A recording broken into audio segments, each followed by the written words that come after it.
네, 같이 말씀 보겠습니다. 요한계시록 16장 1절에서 11절 말씀 보겠습니다.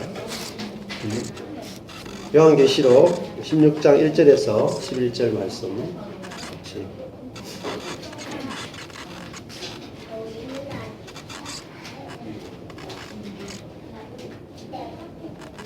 찾았으면 같이 교독하겠습니다. 또 내가 들으니 성전에서 큰 음성이 나서 일곱 천사에게 말하되 너희는 가서 하나님의 진노의 일곱 대접을 땅에 쏟으라 하더라.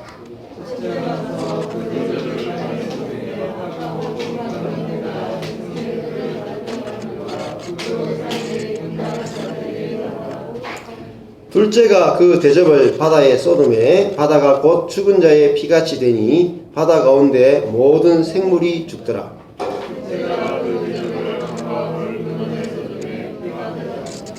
내가 들으니 물을 차지한 천사가 가로되 전에도 계셨고 시방도 계신 거룩하신 이여 이렇게 심판하시니 의로우시도다.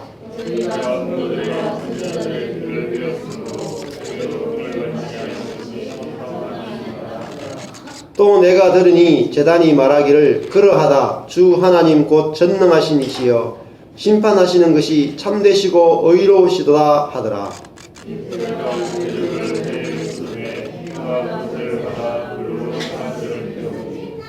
사람들이 크게 태움에 태워진지라 이 재앙들을 행하는 권세를 가지신 하나님의 이름을 회방하며 또 회개하여 영광을 주께 돌리지 아니하더라.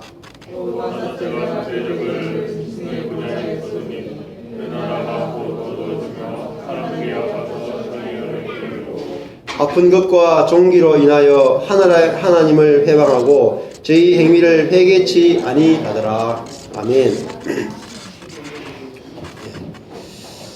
오늘 요한계시록 16장 1절에서 11절 말씀인데 요한계시록은 7이라고 하는 숫자가 늘 반복되어서 나타나는 것이 바로 요한계시록이다 이렇게 말씀을 드렸습니다. 요한계시록에서 7이라고 하는 숫자가 많이 나왔죠. 7 촛대, 또 7 영, 또 7 제일 시리즈로 나온 것이 무엇입니까? 제일 처음에 7인, 그죠? 그 다음에 7 나팔, 그리고 7 대접, 이렇게 해서 7이라고 하는 숫자가 계속 반복됩니다. 그 7이라고 하는 숫자는 성경에서 완성의 숫자예요. 완성. 그러니까 요한계시록은 모든 66권의 성경 가운데 제일 마지막 책이잖아요. 그렇다는 말은 하나님의 계시가 완결되었다라는 뜻이고 완전하게 드러났다, 완전하게 성취되었다 이런 뜻입니다. 그래서 요한계시록까지 와야지 하나님의 모든 뜻이 완전하게 성취된 것이 우리가 알아지고 보여지게 된다는 거죠. 그래서 7이라고 하는 숫자가 이제 완전하게 성취됐기 때문에 더 이상 부족한 것이 없다라는 것입니다. 그래서 특별히 요한계시록에서 중간에 7인, 7발, 7대접 이 세 가지가 시작돼요. 7인은 하나님의 경륜, 하나님의 계획이 무엇인지를 이렇게 인을 떼서 그 책을 열어서 보여주는 것이 바로 7인의 이야기고요. 그 다음에 7 나팔은 하나님의 그 뜻이 사람들에게 막 증거되는 거죠. 나팔이라고 하는 것은 불잖아요. 부는 걸 통해서 하나님의 복음이 인을 떼서 열려진 그것이 사람들에게 증거되어진다는 거죠. 복음이. 그리고 이 세 번째 7 대접이 나옵니다. 오늘 16장이 7 대접 이야기예요. 16장에서 7 대접이 끝나면 사실 재앙이 다 끝나요. 요한계시록에 나오는 모든 재앙이 끝나고 17장부터는 아주 신나는 이야기가 나옵니다. 요한계시록이. 그래서 16장까지 세 가지 재앙이 인, 나팔, 그리고 대접 이 모든 이야기가 요한계시록 16장에서 끝난다는 것입니다. 그래서 이 16장에 보면은 이제 대접의 재앙이 나와요. 대접. 7 대접의 재앙이 나오는데 자세히 살펴보시면 이 7 진노의 대접, 하나님의 진노의 7 대접 1절에 가보면은 하나님의 진노의 7 대접을 쏟으라 이렇게 나와요. 그래서 공통점이 대접을 쏟는다 이것이 한 8번 정도 나와요. 그래서 거의 1절에도 땅에 쏟으라 이렇게 나오고, 2절에 대접을 땅에 쏟음에 나오고, 3절에 바다에 쏟고, 4절에 강과 물 근원에 쏟고, 그리고 8절에 가면 그 대접을 해에 쏟고, 10절에 가면 짐승의 보좌에 쏟습니다. 그리고 12절에 가면 큰 강 유브라데에 쏟고요. 그 다음에 17절에 가면 공기 가운데 쏟는다 할 때 공기가 원래 공중이에요. 공중. 공기라고 지금 되어 있는데 또 개역 개정판에는 공중으로 되어 있습니다. 그래서 이 진노를 모든 이 창조의 영역에 진노를 다 쏟아요. 이렇게 하나님의 진노를 어디 쏟느냐면 자세히 한번 보시면은 크게 이렇게 한번 보시면 2절에 첫째 대접은 어디 쏟습니까? 땅에 쏟고요. 둘째 대접은 바다에, 그리고 셋째 대접은 강과 물 근원에, 그리고 8절에 보면 넷째 대접은 해에 쏟고요. 다섯째 대접은 짐승의 보좌에 쏟고, 여섯 번째 12절에 가면은 큰 강 유브라데에 그 대접에 진노를 쏟습니다. 그리고 17절에 가면은 공중에 대접을 쏟는 것이죠. 그러니까 하나님의 진노는 어디에 임하느냐면 옛 하늘과 옛 땅, 하나님이 처음에 이 온 천지를 창조하셨잖아요. 그런데 아담과 하와가 선악과를 먹음으로 말미암아 사람들이 사람과 온 우주가 죄로 말미암아 타락하고 부패하게 됐어요. 그래서 사람은 태어날 때부터 이제 부패한 본성을 갖고 태어났기 때문에 그 부패한 본성을 갖고 태어난 사람은 어떻게 되냐면은 먼저 하나님의 그 진노의 대상이에요. 진노의 대상. 그래서 하나님의 진노의 대상인 그 옛사람이 어떻게 되냐면은 재앙을 받아야 되고 십자가에서 죽고 끝나야 돼요. 그것이 바로 이 재앙이 쏟아지는 이유입니다. 우리는 신앙생활 하면서 늘 이렇게 생각해요.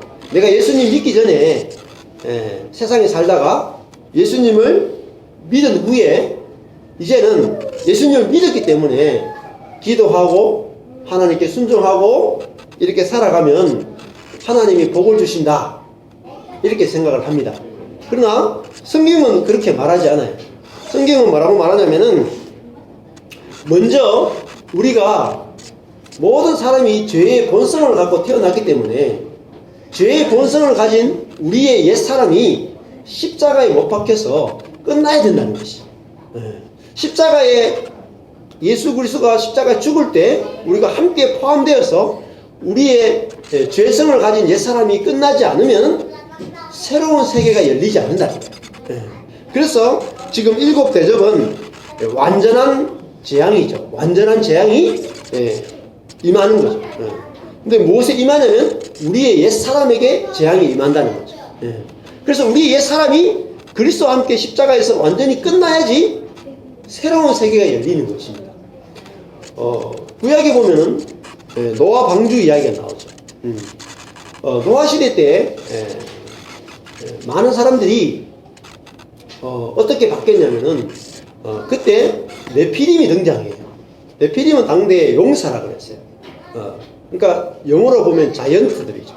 그러니까 거인들이고 굉장히 지혜롭고 능력이 있어가지고 모든 사람이 군림하는 그런 사람들이다. 그런 사람들이 많아지니까 세계가 어떻게 됐냐면 폭력과 강포와 사람들을 서로 위에 군림하면서 많은 사람들을 노예로 삼았어요. 그래서 하나님께서 그 첫 세계를 물로 심판하셨어요. 그래서 8명의 사람을 남겨두고 그 첫 세계를 완전히 끝내버렸다. 그것이 바로 십자가의 역사입니다. 그리고 그 첫 세계를 완전히 물로 심판하고 다시 8명을 가지고 새롭게 시작하시죠. 그걸 재창조예요, 재창조. 그러니까 노아 홍수 사건은 단순히 심판이 아니라 모든 첫 세계를 끝내버리고 세계를 다시 시작한다는 거죠. 그것이 바로 노아 홍수가 우리에게 보여주는 것입니다. 그 노아 홍수가 그냥 성경에 있는 어떤 노아 홍수가 역사적 사실일까? 그게 중요한 게 아니고 하나님도 내 개인의 인생도 그와 같다는 거예요. 내 개인의 인생도 내가 아담 안에서 죄의 성을 갖고 태어난 부패한 본성을 가진 우리를 먼저 끝을 낸다는 거예요. 십자가에서. 십자가의 끝을 내고 다시 시작하게 하는 그 역사가 우리 개인 속에도 있다는 거예요. 개인 속에. 우리 속에 무슨 요소가 있습니까? 네피림 같은 요소가 있다. 우리가 부모님으로부터 태어날 때 어떤 요소를 갖고 태어나냐면은 우리가 용사가 되려고 하고 네피림이 되려고 하는 이름을 내려고 하고 능력이 있으려고 하고 자기의 지혜와 자기의 능력으로 살려고 하는 그런 요소를 갖고 우리는 태어났다. 그래서 그 요소가 어떻게 됩니까? 우리 속에 네피림과 같은 요소가 있기 때문에 어때요? 사람들하고 만나면 부딪힌다. 항상 내가 저 사람보다 세야지, 저 사람보다 강해야지, 저 사람보다 높아져야지, 이런 요소들이 우리 속에 죄성으로 들어있기 때문에 옆에 친구를 만나고 부모를 만나고 직장 동료를 만나고 누구를 만나도 부딪힌다. 그래서 그 요소가 우리를 예수를 믿음에도 불구하고 교회에 왔음에도 불구하고 우리의 삶을 괴롭게 만들고 지옥으로 만들고 있다. 그래서 하나님께서는 우리 속에 있는 그 네피림의 요소들을 물에 넣어가지고 죽여버리기 원하신다. 그게 바로 노아 홍수 사건이에요. 그것이 계속 반복됩니다. 이 애굽에 들어갔다가 탈출할 때도 이스라엘 백성들이 그냥 나온 게 아니에요. 자세히 보면은 그들이 애굽을 탈출할 때 그냥 나온 것이 아니라 홍해를 거쳐서 나왔대요.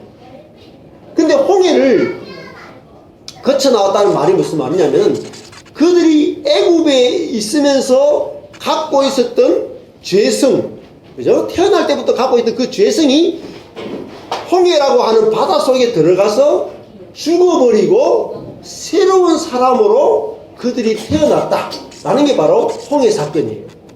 그래서 항상 우리의 삶 속에는 죽어야 되는 요소가 있고 우리 속에서 새롭게 자라나야 되는 그런 요소가 있습니다.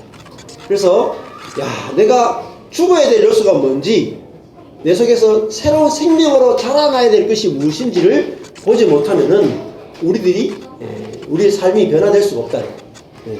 그래서 오늘도 하나님의 진노의 7 대접이라는 것은 하나님의 진노가 어디에 임하냐면은 옛사람에게 임한다고.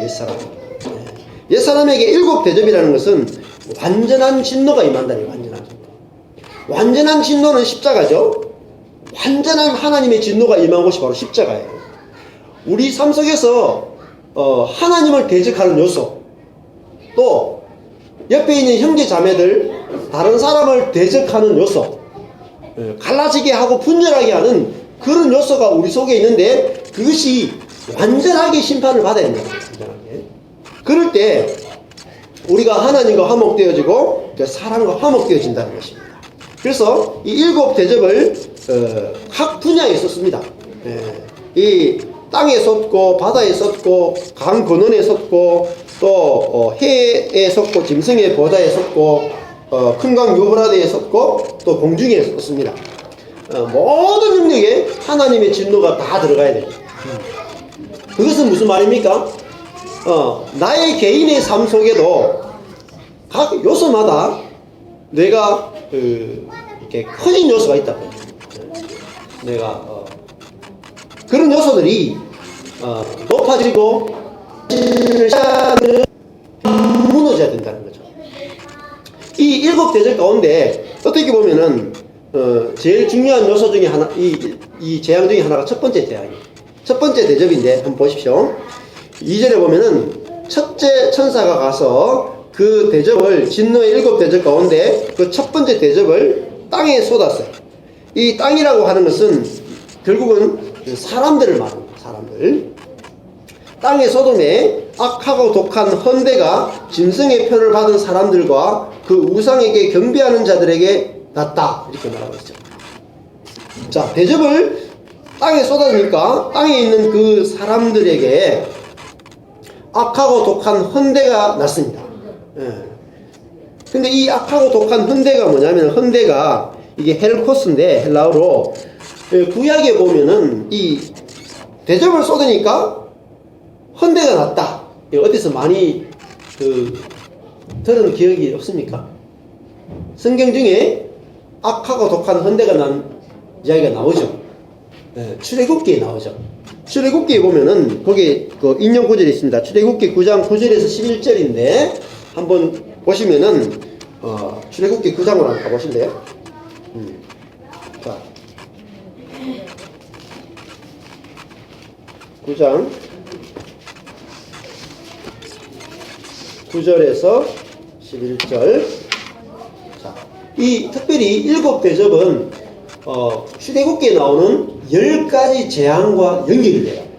그러니까 출애굽기에 나오는 10가지 재앙을 모르면은 지금 계시록에 나온 일곱 대접의 이야기를 알 수가 없어요. 일곱 대접은 10가지 재앙과 연결됩니다. 자, 출애굽기 9장 8절부터 보겠습니다. 여호와께서 모세와 아론에게 이르시되 너희는 풀무의 재 두 움큼을 가지고 모세가 바로의 목전에서 하늘을 향하여 날리라. 그 재가 애굽 온 땅에 티끌이 되어 애굽 온 땅의 사람과 짐승에게 붙어서 독종이 발하리라. 그들이 풀무의 재를 가지고 바로 앞에 서서 모세가 하늘을 향하여 날리니 사람과 짐승에게 붙어 독종이 발하고, 이렇게 됐죠. 술객도 독종으로 인하여 모세 앞에 서지 못하니 독종이 술객들로부터 애굽 모든 사람에게 발하였습니다. 이렇게 됐습니다. 자, 독종이 술객들로부터 시작됐다 이렇게 나오고, 여기 보면은 이 독종이 어떤 거냐면은, 자, 9장 9절을 보십시오. 9장 9절에 독종이 나와요. 이게 원어로 보면은 독하고 종이 다른데, 독은 아바부오트예요. 아바부오트. 이게 뭐냐면은 물집. 부풀어 오르는 뜻입니다. 부풀어 오르는 종. 종은 뭐냐면 셰힌이에요. 셰힌은 뭐냐면은 종기예요. 다른 말로 독종이라는 말은 부풀어 오르는 종기예요. 부풀어 오르는 종기. 그러니까 이게 몇 번째 재앙입니까? 첫 번째 재앙 아닙니다. 자, 출애굽기에 그들이 애굽에서 나오기 위해서는 10가지 재앙이 있죠. 그래서 따라하겠습니다. 피, 개, 이, 파, 피개, 이, 파, 피개, 이, 파, 악독, 우매, 흑장, 이 10가지 재앙입니다. 자, 첫 번째 뭐라고? 피, 두 번째 개, 개구리, 그 다음에 이 재앙, 그 다음에 파리 재앙, 피개, 이, 파, 악독, 우매, 악질, 독종. 이게 독종이 6번째 재앙이에요. 악질, 독종, 우박, 메뚜기, 피개, 이파, 악독, 우매, 흑장, 흑암 재앙, 마지막에 장자 재앙이에요. 그러니까 이 6번째 재앙이 바로 독종 재앙입니다. 여러분, 독종이라고 하는 것은 그 독종이 부풀어 오르는 종기라고 그랬죠. 자, 그것이 어디로 오냐면은 요한계시록 16장 오늘 2절에 보면은 악하고 독한 헌대라. 헌대가 뭐냐면 종기 말이에요. 종기. 헌대가 바로 종기라는 뜻이고, 악하고 독한이 뭐겠어요? 출애굽기를 가보면은 부풀어 오른 일이죠. 자, 부풀어 오른 것을 뭐라고 표현했냐면은 악하고 독한이라고 표현했습니다. 자, 악하는 카코스고요. 독하는 포네로스예요. 원어로. 악하다는 것은 결핍되어 있다는 뜻이고, 쓸모없다는 뜻이고, 카코스는 결핍되어 있고 쓸모없는 이라는 뜻이고, 독한이라는 말은 나쁜 상태에 있다는 뜻이 나쁜 상태에. 그러면은 하나님께 쓸모없고 하나님께 나쁜 상태에 있는 종기, 이런 뜻이죠. 그러니까 우리가 어떤 사람을 볼 때 그 사람이 하나님 앞에서 진노의 대상이고 하나님 앞에서 쓸모없는 사람은 어떤 사람입니까? 하나님이 쓰시는 사람은 어떤 사람이냐는 거죠. 하나님이 쓰시는 사람은 부풀어 오른 종기가 없는 사람이에요. 부풀어 올랐다, 이 말은 무슨 뜻이냐면은 여러분, 잘 처음에 창세기 보면은 선악과를 사람이 먹을 때 선악과를 먹은 동기가 뭡니까? 그들이 하나님처럼 되기 위해서, 하나님처럼 되고 싶어서 그들이 먹었다는 거예요. 그래서 하나님처럼 되고 싶은 마음에 그들은 그 선악과를 먹었단 말이에요. 그래서 그들의 마음이, 하나님께서 그들을 사람으로 지으셨는데 하나님처럼 되고 싶은 그 부풀어 오르는 마음이 그들 속에 있었다. 그래서 사람이 하나님처럼 되고 싶은 그 부풀어 오르는 마음이 뭐냐면 종기에 해당되는 거예요. 종기. 그래서 하나님, 그 종기는 뭐냐면 진노의 대상이다. 하나님과 하나 될 수 없는 사람이라는 뜻입니다. 그래서 우리가 사실은 영적으로 보면은 우리가 종기가 있어요. 이렇게 부모님께 태어날 때 사람은 부풀어 오른 종기를 가지고 태어난다고. 그게 뭐죠? 병든 상태죠. 병든. 사람이 병든 상태로 태어나는데, 모든 사람이 태어날 때 병든 상태로 태어나기 때문에 병든 걸 몰라요. 원래 그런 줄 안다고. 왜냐면은 아담부터 시작해서 예수님까지 모든 사람은 태어날 때 병든 상태로 태어나요. 그거를 가리켜서 죄성이라는 거예요. 죄성. 죄의 성향을 가지고 태어난다. 그래서 모든 사람이 죄성을 가지고 태어나기 때문에 우리가 아이가 탁 태어나면은 아마 종환이가 지금 제일 어린 아기를 지금 데리고 있는데, 어디서 태어났는데 정상이죠? 아기 보면은 우리 눈에 보면 아기가 정상이죠. 그러니까 하나님의 눈에 보면은 정상이 아니에요. 종기를 가지고 태어났다고. 종기. 마음이 부풀어 있는 상태로 태어났단 말이에요. 뭐죠? 하나님처럼 되려고 하는 그런 마음을 가진 존재로 인간은 다 태어나는 거예요. 그래서 인간은 태어날 때부터 병든 자라고. 병든 자. 이게 성경에 진다. 그걸 뭐라고 가르쳐서 죄인이라고 부르는 거예요. 그래서 인간은 태어날 때부터 부풀어 오르는 종기를 가지고 태어나는구나. 근데 그걸 모르죠, 우리는. 내가 종기가, 내 육의 종기가 아니고, 왜 사람들에게 이렇게 지금 육의 종기가 난 게 아니에요. 사실 이 진노는 여기 보면 전부 다 그 요한계시록은 묵시라고 그랬죠. 사람들 육신의 종기가 난다는 뜻이 아니에요. 그래서 세대주의적인 해석이나 문자주의적인 해석은 실제로 종말의 때, 예수님의 재림의 때가 오면은, 진노의 대접이 쏟아지면은 사람들 속에, 사람들이 악하고 독한 종기가 사람들 몸에서 날 거다. 그렇게 해석하면 맞습니까? 아니, 그렇지 않다고. 그거는 구약시대 때, 그러니까 모세시대 때 있었던 일이죠. 실제로 악한 종기가 났었죠. 그죠? 근데 지금 요한계시록은 그런 몸에 나는 육적인 종기가 아니라 영적인 종기에 대해서 지금 이야기하고 있다고. 그래서 7이라고 하는 숫자가 마지막 시대, 신약 시대는 영적인, 구약 시대 때는 물질적인 것을 가지고 신약 시대를 예표했죠. 그러면 신약 시대는 영적인 종기에 대해서 우리에게 드러내 보여준답니다. 사람들에게 영적인 종기가 있다. 그것이 부풀어 오르는 것이 터져야지, 종기가 터져야지 우리 몸이 건강해지고 회복된다는 것을 우리에게 보여주고 있답니다. 자, 요한계시록은 묵시라고 말씀드렸어요. 만약에 요한계시록의 이 말씀 그대로 되면 어떤 일이 벌어질까요? 한번 보세요. 첫째 대접이 쏟아져가지고, 땅에 쏟아져가지고, 짐승의 표를 받은 사람들이 악하고 독한 헌대가 막 나요. 둘째 대접은 바다에 쏟아지죠. 어떻게 돼요? 바다가 죽은 자의 피같이 되고 바다 가운데 모든 생물이 죽더라. 여러분, 실제로 이런 일이 일어날까요? 바다에 진짜 하나님의 진노가 쏟아져가 바다의 모든 생물이 다 죽으면 어떻게 돼요?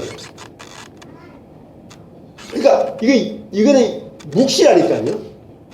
해석을 해야 돼요. 실제로 이런 일이 일어나는 게 아니라고요. 물리적으로. 세 번째도 보세요.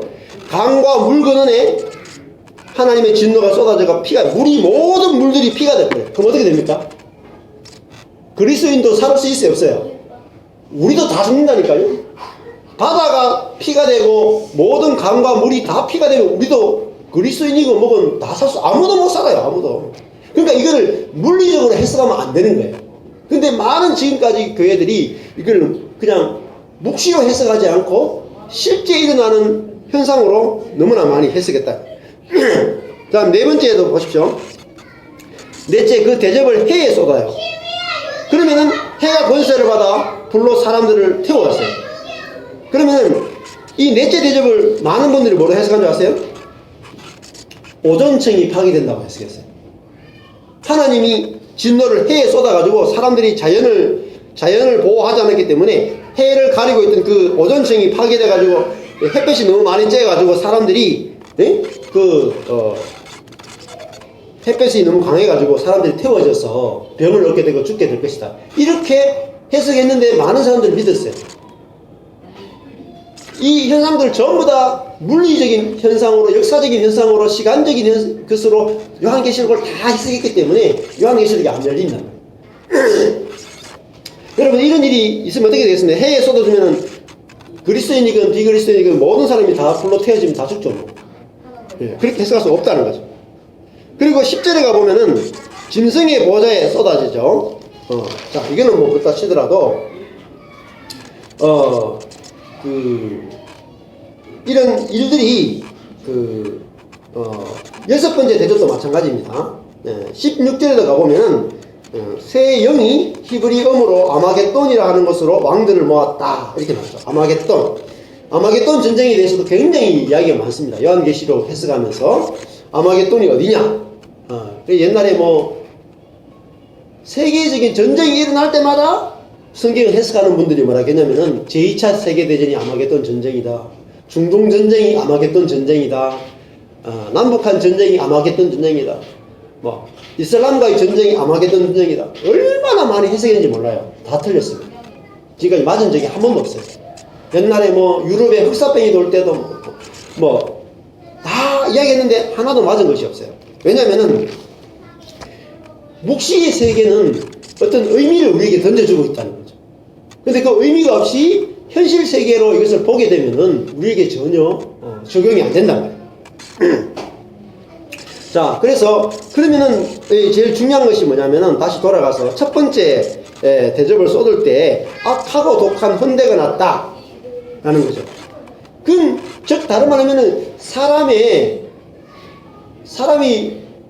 태어나자마자 아담의 혈통으로 태어나기 때문에 사람 속에 부풀어 오르는 종기가 있단 말이에요.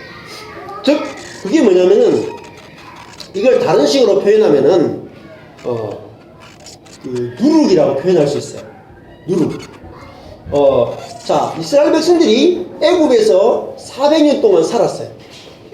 400년 동안 노예가 되어 있었는데 그들이 애굽에서 나오려면은 몇 가지 과정을 거쳐야 됐어요. 그 중에 유월절이죠. 10번째 재앙인 유월절 마지막 장자 재앙을 통과해야 되는데 그때 유월절에 그들이 어떻게 애굽을 탈출할 수 있었느냐? 먼저는 어린 양의 피를 집에 바르죠. 어린 양의 피를 발라요. 그리고 그들이 그 속에 들어가 있어야 돼요. 바르기만 하면 안 되고 그 속에 들어가야 돼요. 어린 양의 피를 바르고 그 속에 들어갔다는 말은 내가 하나님의 진노를 받아 마땅한 사람입니다.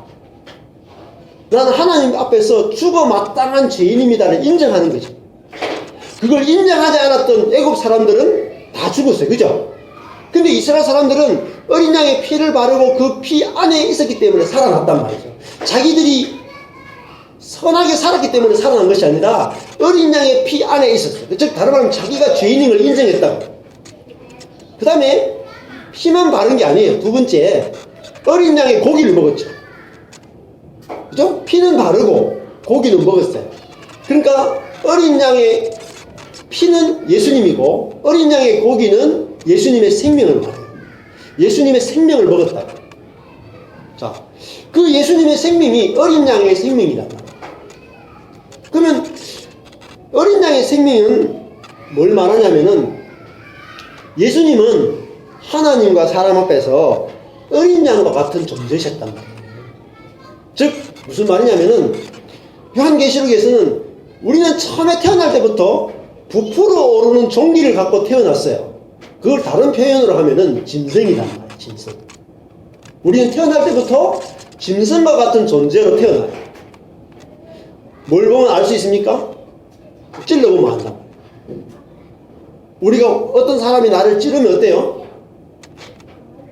어린 양처럼 반응합니까? 짐승처럼 반응합니까? 내 속에서 짐승과 같은 반응이 팍 나온다고요. 그 종기처럼 내가 부풀어 올라서 다른 사람이 나를 무시하거나 다른 사람이 나를 내 뜻대로 하지 않으면은 내 속에서 막 이렇게 막 분노가 치밀어 오른다는 거예요. 그래서 우리는 짐승과 같은 사람으로 다 태어난답니다. 그런데 예수님을 보니까 어때요?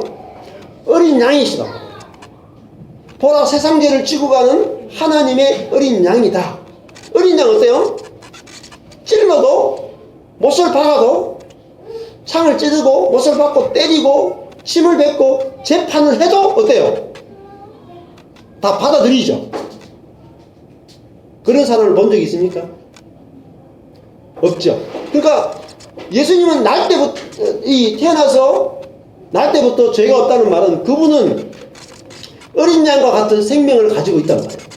그럼 그분이 어린 양 같은 생명을 가지고 있으면 우리는 어떤 생명으로 처음에 태어나느냐면 모든 사람이 처음에 부모로부터 태어날 때는 짐승과 같은 생명으로 태어난단 말이에요. 여러분 독사가 이렇게 가는데 반가워 하고 딱 건드리면 어떻게 돼요? 아 반가워 하면서 그렇게 됩니까?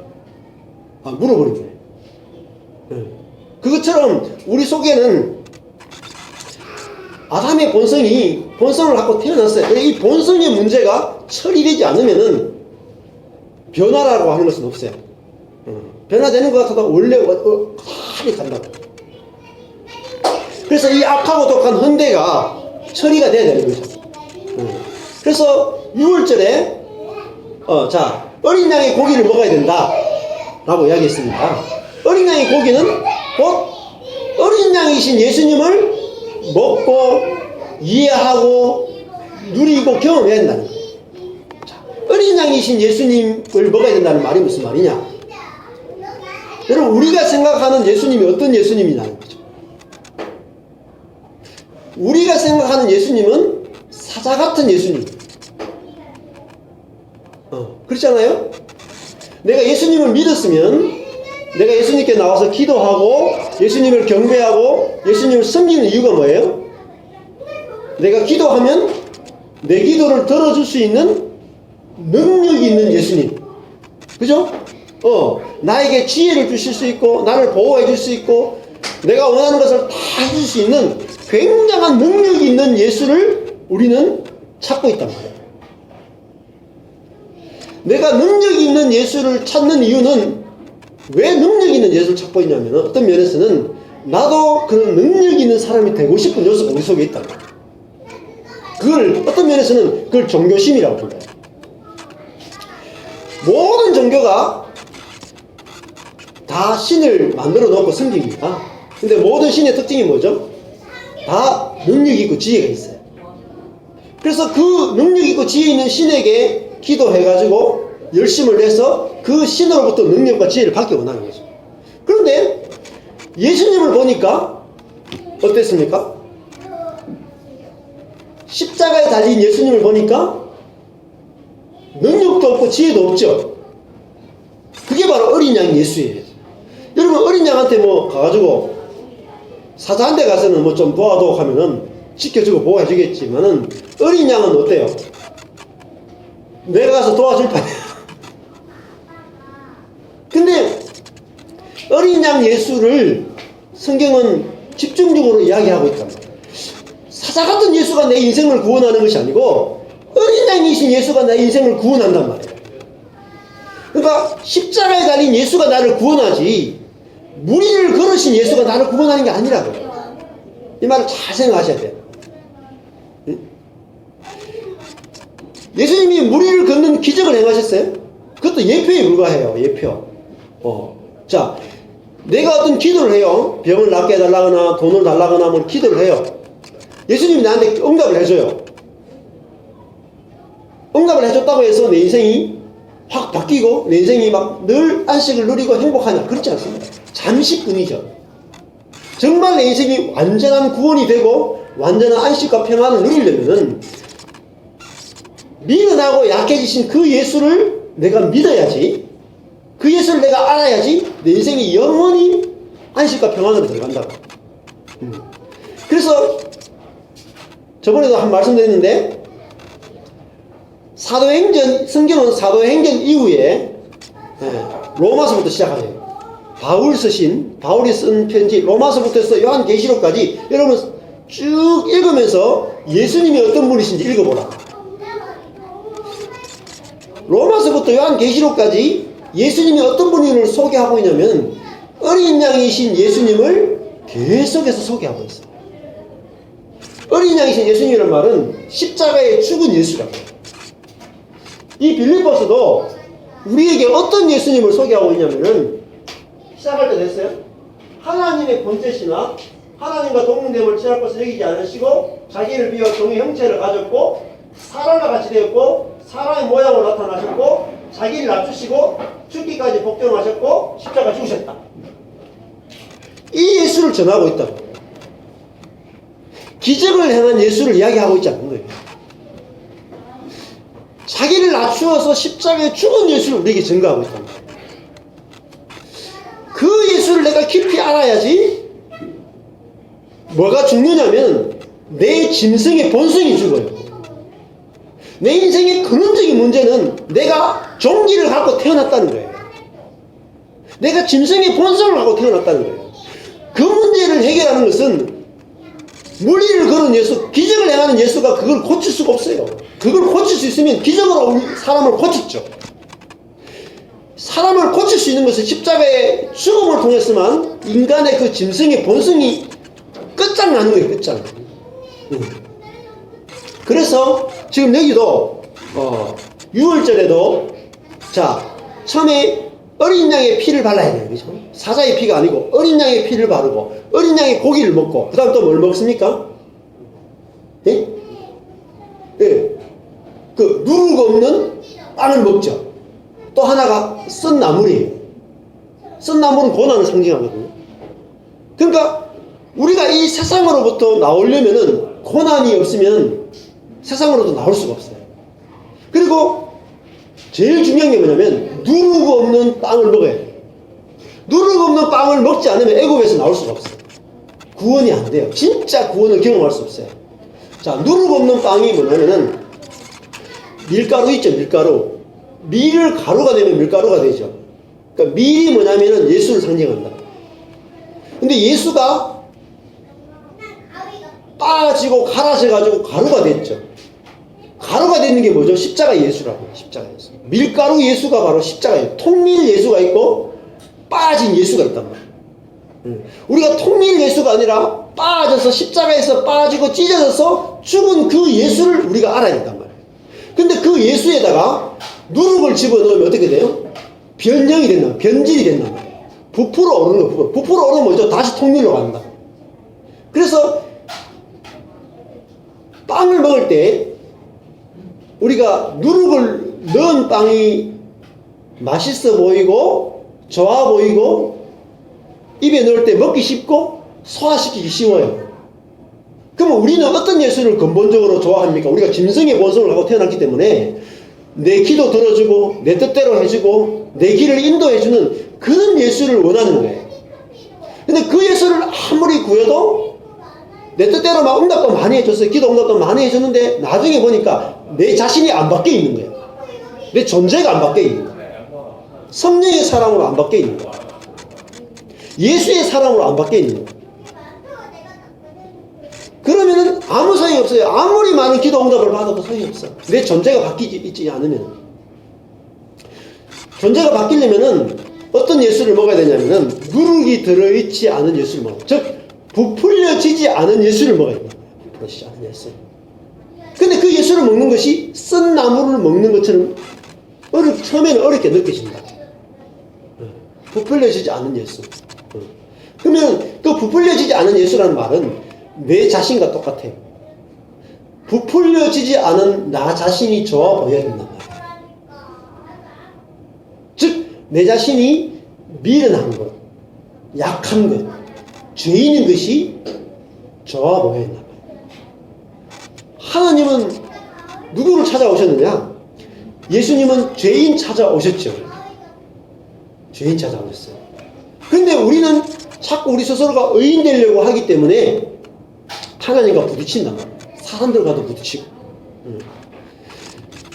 여러분, 천국이 내 안에서, 또 가정 안에서, 관계 안에서, 교회 안에서 천국이 이루어지는데 가장 방해되고 내 삶을 지옥처럼 만드는 가장 근원적인 요소가 있어요. 오늘도 진노를 강과 물에 근원에 쏟는다. 또 10절에 짐승의 보좌에 쏟는다. 이렇게 했잖아요. 짐승의 보좌라는 말도 마찬가지예요. 10절에 짐승의 보좌. 네. 짐승이 앉아서 다스린다는 거죠. 즉 높은 자리에 앉아있다는 거죠. 높은 자리에 앉아있는 그것을 하나님께서 심판하신다. 우리가 짐승의 보좌에 앉으면은 행복해야 되는데, 짐승의 보좌에 앉았는데 사람들이, 그 나라가 어두워지고 사람들이 아파서 자기 혀를 깨물고 아픈 것과 또 뭐가 나옵니까? 종기. 다시 종기가 나와요. 종기로 인하여 높은 보좌에 앉으니까 종기가 생겨요. 종기. 부풀어 오른다면 사람들이. 그러면 하나님을 향하여도 회방하게 되고 회개치 아니하더라. 이렇게 나오죠. 그래서 우리의 삶을 망치는 것들이 뭐냐면 높아진 거야. 높아진 거. 자, 이스라엘 백성들이 애굽에 나오기 위해서 무교병을 먹었어요. 누룩이 들어있지 않은 빵. 그건 아주 딱딱해요. 딱딱하고 맛도 없어. 근데 그 빵을 먹고 나왔어요. 그게 누구냐면 무교병인 예수를 먹어야 된단 말이죠. 내 본질과 다른 그런 예수를 먹어야 돼요. 근데 보면은 이스라엘 백성들이 절기를 지켰어요. 절기. 7가지 절기가 있는데 유교절, 무교절, 초실절, 이 3가지 절기가 한데 뭉쳐져 있어요. 이게 첫 달이에요. 1월 달에 유무실, 유월절, 무교절, 초실절, 이 3가지 절기가 함께 합쳐져 있어요. 자, 유월절에 어린 양이 예수님을 보여주고, 그 다음에 유월절 다음에 7일 동안 뭘 하느냐면 무교절을 해요. 무교절은 뭐냐면 온 거리와 집과 그 나라 안에서 뭘 없애냐면 모든 누룩을 다 제거하는 절기가 무교절이에요. 그래서 이스라엘에 가면은 무교절이 되면 그 나라 전체 안에서 누룩을 다 없애요. 누룩을 하나도 없다고 다 제거해요. 경찰들이 다니면서도 다 누룩 제거. 그 절기가 무교절이라고 해요. 7일 동안. 그러니까 7일 동안이라는 말은 일생 동안이에요. 일생 동안. 일생 동안 우리 속에 있는, 내 속에 들어있는 부풀어 오른 요소들을 찾아내가지고 그것을 다 제거해주더라고요. 즉 다른 말 하면은 내 모든 자랑거리들이 다 빠져나가야 돼요. 내 지혜를 자랑하고, 내 능력을 자랑하고, 내 지혜를 의지하고, 내 경력을 의지하고, 내 목사라는 것들을 나타내고, 권사라는 걸 나타내고, 이런 것들이 다 빠져나가야 된다. 그게 바로 무교절이에요. 그러면은 뭐가 되냐? 무교절 첫째 날하고 마지막 날이 뭐냐면은 절기라는 말은 축제라는 말이에요. 잔치가 벌어지는 거예요. 잔치가. 그 누룩을 제거해야지 잔치가 벌어진다. 우리 삶에서 힘든 게 뭡니까? 가정에서도, 가정생활 하면서도, 부모님과의 관계 속에서도 뭐 때문에 힘들죠? 누룩 때문에 힘든 거예요. 누룩 때문에. 부풀어 오른 것 때문에. 그 가족 가운데 누구 한 사람이 높은 보좌에, 짐승의 보좌에 앉아 있으면 모든 사람이 다 괴로운 거예요. 맞죠? 네. 내가 앉아 있으면 내가 모든 사람을 재판하고 판단하고 정죄하게 되고, 부모님이 앉아 있으면 자녀들이 고통을 당하고, 그죠? 친구 간에 다 그런 거예요. 그래서 이 종기가 없어져야 돼요. 종기가 없어요. 그래서 부풀어 오르는 모든 내 자랑거리들, 자랑거리들 다 없어져요.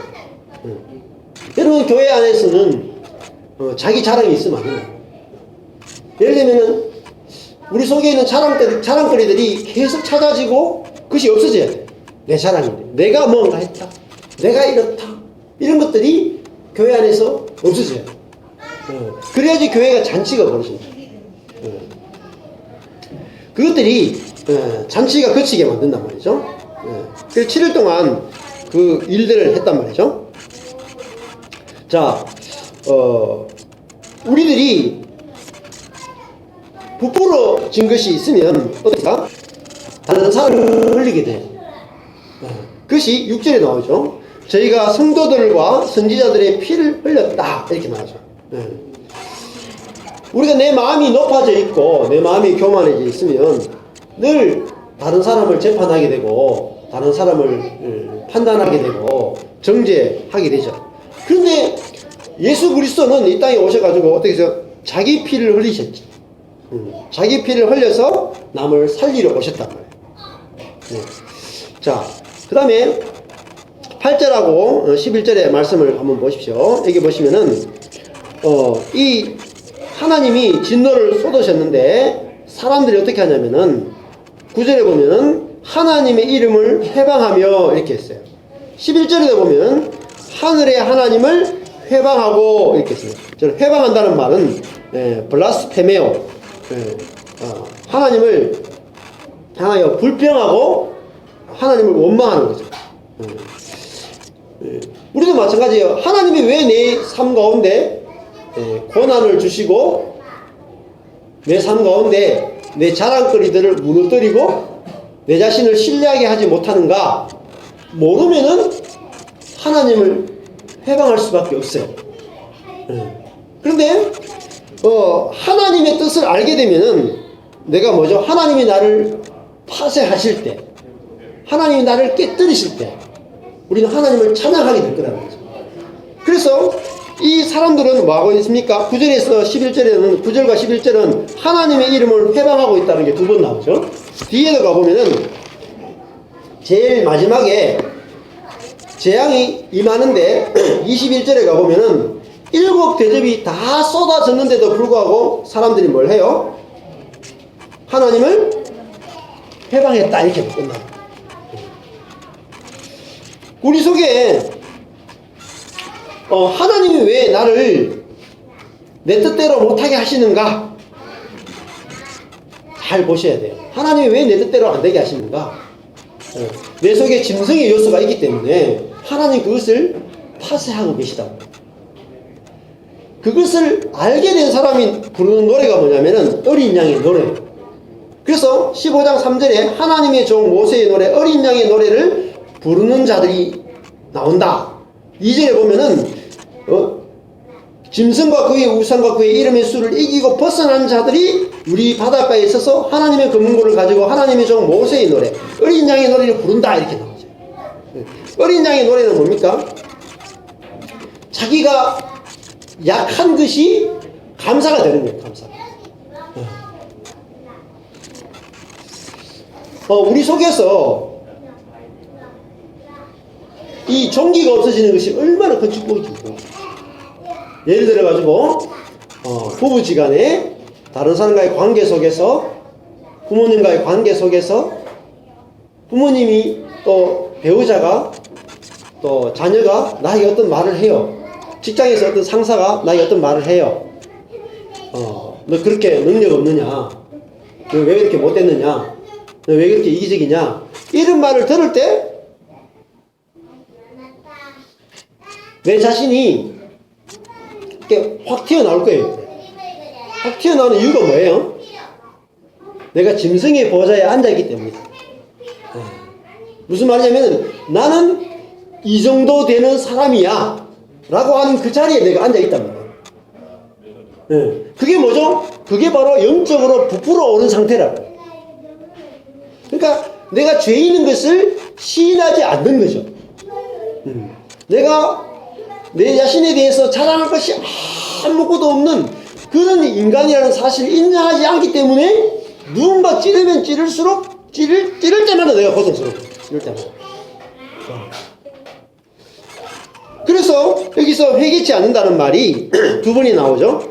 9절하고 11절에 보면은 저희의 행위를 회개치 않는다 하는 말은 자기가 죄인인 것을 인정하지 않는다는 거예요. 아무것도 아닌 사람인 것을 인정하지 않는다는 거예요. 자, 우리는 회개라고 하면은 이렇게 생각합니다. 제가 스티븐 맥베이 책을 한번 저번에도 소개했어요. 은혜의 비밀. 스티븐 맥베이의 은혜의 비밀 책이 한국에서도 굉장히 유명하고 미국에서도 굉장히 유명한 책인데, 이 은혜의 비밀이라는 책을 보면은 우리가 지금 어떤 죄든지 도둑질이라든지 어떤 죄를 짓고 나면은 그럼 회개해야 됩니까? 안 해야 됩니까? 우리 기본적으로 회개해야 된다고 알고 있죠. 근데 스테인 업계는 회개 안 해도 된다는 거예요. 구원파하고 비슷하죠. 왜냐면은 우리가 구원받을 때 하나님은 내가 태어나기 전에 2000년 전에 예수님 십자가에서 내가 태어나기도 전에 내 모든 존재를 다 받아내셨고 모든 죄를 다 처리하셨다는 거예요. 그래서 내가 회개할 것이 없다라는 거죠. 내가 할 것이 있다면 2000년 전에 주님께서 내 모든 미래에 지을 모든 죄까지도 다 감당하셨다라고 하는 것을 기뻐하고 찬양할 것밖에 없다는 거예요. 그리고 그러면 요한 1세에 보면은 너희가 너희 죄를 자백하면 그게 무슨 말입니까? 이렇게 질문하니까 자백한다는 말은 시인하는 것이라는 거죠. 내가 회개하고 고친다는 뜻이 아니고 내가 아무것도 아닌 그런 존재라는 것을 시인하는 것이다. 이렇게 이야기했단 말이죠. 그래서 회개라고 하는 것은 우리가 원래의 자리로 돌아가는 것이 회개예요. 원래의 자리. 하나님이 우리를 지으신 그 자리로 돌아가는 것을 회개라고 합니다. 즉 내가 아무것도 아닌 사람, 자랑할 것이 아무것도 없는 사람, 부풀어 오르는 것이 아무것도 없는 사람, 그게 진짜 사람이죠. 진짜 사람의 자리로 돌아가는 것이 회개라고 합니다. 예수님은 이 땅에 오셔가지고 십자가에 달리셨어요. 그 십자가가 뭐냐면 진짜 사람이에요. 부풀어 오르는 것이 아무것도 없는 사람, 자기를 자랑할 것이 아무것도 없는 사람, 하나님의 은혜만 자랑할 수 있는 사람, 그 사람이 바로 참 사람이에요. 그래서 스티븐 맥베이가 아주 충격적인 말을 해요. 뭐라고 말하냐면은 예수 그리스도를 참 사람으로 알기 전에는 예수 그리스도를 알 수 없다. 이분이 참 사람으로 이 땅에 오셔가지고 하나님으로 사신 것이 아니라 참 사람으로 사셨다는 것을 알아야지 예수를 제대로 만날 수 있다. 참 사람이 뭡니까? 무교병 예수라고 해요. 무교병 예수. 부풀어 오르지 않은 예수. 우리들은 전부 다 부풀어 오르는 존재로 태어났는데 예수 그리스도는 어린 양으로 오셔서 자기 능력과 자기 힘을 전혀 안 쓰시고 오직 하나님 아버지께 의존되어 있는 그런 사람으로 일생을 사셨다. 그러면 주님께서 우리를 구원하실 때 어떤 사람으로 우리를 구원하시냐면은 예수님과 똑같은 형상으로 우리를 만들어내시는 거예요. 그것이 바로 예수님의 구원입니다. 이제 말씀을 좀 정리를 할 텐데 우리가 무엇을 먹느냐에 따라서 우리의 인생이 달라집니다. 예수 그리스도는 우리를 구원하는데 어떤 구원을 주시느냐 하면은 우리가 생각하는 그런 구원이 아니고 무기 없는 자기 자신을 우리에게 주시는 거예요. 어린 양과 같은 자신을 주시는 거예요. 즉 다른 말로 하면은 우리 자신이 죄인을 보여주신단 말이에요. 죄인. 아무것도 아닌 그런 사람, 십자가에 죽은 그 사람으로 나를 보여주신다. 그래서 내가 십자가에 죽기에 합당한 사람, 바울로 치면 죄인 중에 괴수로 우리를 보여주신단 말이에요. 그러면은 어떤 사람이 나를 찔러도 아프지가 않아요. 상처를 받지 않는 거예요. 근데 우리가 그런 예수가 아니라 병을 고쳐주고 능력을 주고 우리 앞길을 인도하고 우리가 원하는 거 다 들어주는 그런 예수만 우리가 알고 있다면 우리가 갖다가 부풀어 있는데 더 부풀어 올라가지고 터질 날이 온다면 터지죠.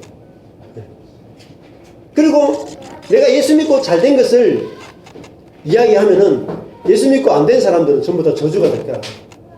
근데 내가 이 다른 예수를 먹어야 돼요. 무교변 예수.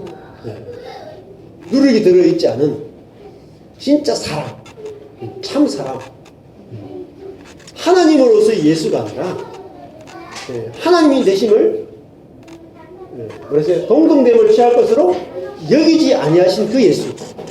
그 예수를 우리가 만날 때 제가 뭘 깨닫게 되냐면은 예수님은 나와 똑같은 분이구나를 깨닫게 됐어요. 제가 안식년에 갔을 때 그전에는 제가 예수님 그러면은 예수님을 경배하고 섬겨야 될 분으로만 제가 알았어요. 하나님이시고 능력 있는 분으로 알았다. 근데 요한복음을 읽는데 어떤 예수님이 보이냐면은 자기가 말하지 않고 자기가 일하지 않고 자기가 능력을 행하지 않고 자기 안에 계신 아버지가 다 하시도록 자기를 하게 이어드린 그 예수를 만나겠다. 그리고 그 참 사람이신 예수를 보게 됐어요. 예수님 안에 아버지가 계시고 아버지와 연합되어 있는 그 예수를 만나게 됐어요. 근데 그 예수를 딱 보자마자 제가 뭘 깨닫게 됐냐면은 내 인생도 그렇구나. 내 인생도 예수님이 자기 안에 아버지만 소유하고 계셨던 것처럼 나도 내 안에 예수 그리스도만 소유하고 있으면 되는구나. 아버지만 소유하고 있으면 되는구나. 이게 보여지더라고요. 그러니까 나의 어떠함으로 사는 것이 아니라 내 안에 계신 아버지의 어떠함으로 살아가는 인생으로 딱 보여지더라고요. 그러니까 부끄러움이 없어져. 내가 어떤 것인지, 내가 능력이 있는지, 지혜 있는지 늘 그것이 의식되는데 그것들이 전혀 안 보이게 되더라고요. 그래서 제 마음에 평온이 오게 됐어요. 우리가 이제는 이 예수 그리스도를 옷 입고 사는 그런 시대로 우리가 접어들었습니다. 그래서 참 오늘 찬양을 부를 때 이렇게 있죠. 의로우시도다. 5절하고 이렇게 심판하시니 의로우시도다. 또 심판하시는 것이 참되고 의로우시도다. 이렇게 말해요. 하나님이 의롭다는 것은 우리가 할 것이 아무것도 없다는 거예요. 하나님이 자신의 의무를 다 지키시고 하나님께서 내 인생의 모든 것들을 은혜로 다 임하신다는 것을 말씀하고 있는 거죠. 그 속에서 내가 할 것이 없구나.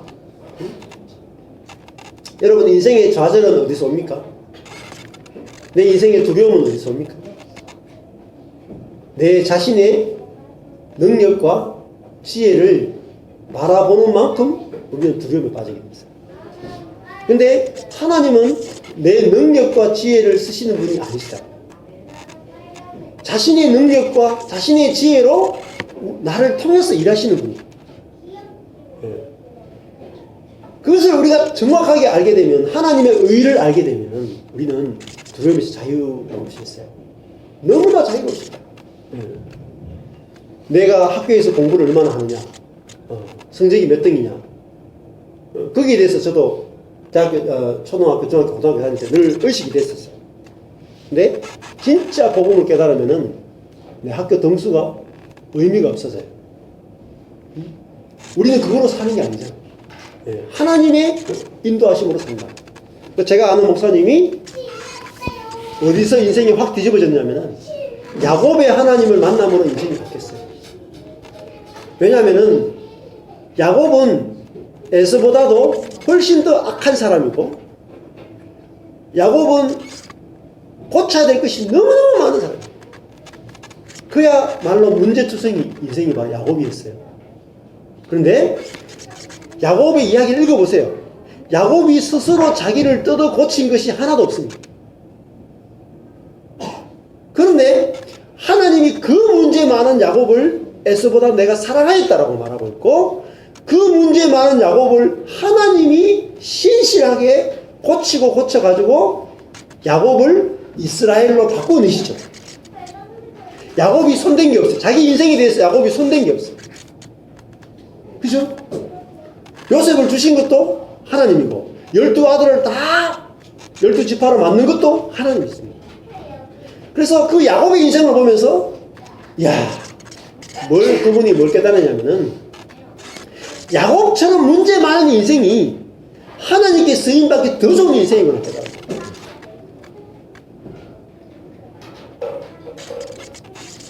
전혀 부풀어 있지 않은 인생이지.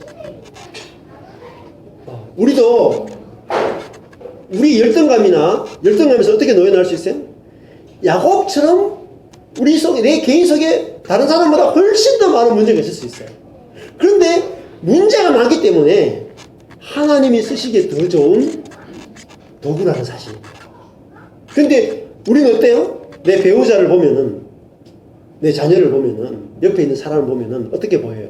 문제가 많을수록 문제로 보이죠. 문제로 보이죠. 근데 하나님은 가장 문제 많은 야곱을 선택하셨어요. 그리고 야곱을 이스라엘로 바꾸심으로 하나님 자신의 영광을 나타내길 기뻐하십니다. 우리의 인생도, 내 인생도 문제 많은 것이 문제가 아니구나. 문제 많은 그 사람을 기뻐하시는 하나님을 내가 모르는 것이 문제구나. 이렇게 우리가 복음이 알아져서 우리 인생에 내 문제가 아니라 하나님의 은혜의 도구라는 사실 앞에서 우리가 참 안식과 평안을 누리는 저와 여러분 되시기를 축복합니다. 기도하겠습니다. 하나님 아버지, 마지막 진노의 7 대접이 쏟아졌는데 그것이 우리의 부풀어 오른 그 종기에 쏟아졌습니다. 하나님, 모든 인생이 태어날 때부터 그 마음이 부풀어 오른 하나님처럼 그 자리에서 모든 사람을 선악으로 판단하며 살아가는 그 참 진노의 대상인 것을 우리에게 보여줍니다. 이 끝나는 우리가 다른 세상을, 하나님 나라를 경험할 수 없다는 것을 보여주셨습니다. 하나님께서 내 삶 가운데 부풀어 오르는 모든 영역들을, 자랑거리들을 파쇄하고 무너뜨리실 때에 이것이 하나님의 손길이구나, 하나님의 일이구나, 이렇게 알아채고 하나님을 회방하는 것이 아니라 어린 양의 노래처럼 하나님을 찬양하는 그런 귀와 눈들이 다 열릴 수 있도록 축복하여 주시옵소서. 지금은 우리 주 예수 그리스도의 은혜와 하나님의 사랑하심과 성령님의 교통하심이 모든 성도들의 머리 위에 영원토록 함께 있을지어다. 아멘. 감사합니다. 오늘 예배 참석하신 분들이 있는데 주의 이름을 환영합니다. 야, 바보야! 여행하다가 우리 왔다 가는데 반갑습니다.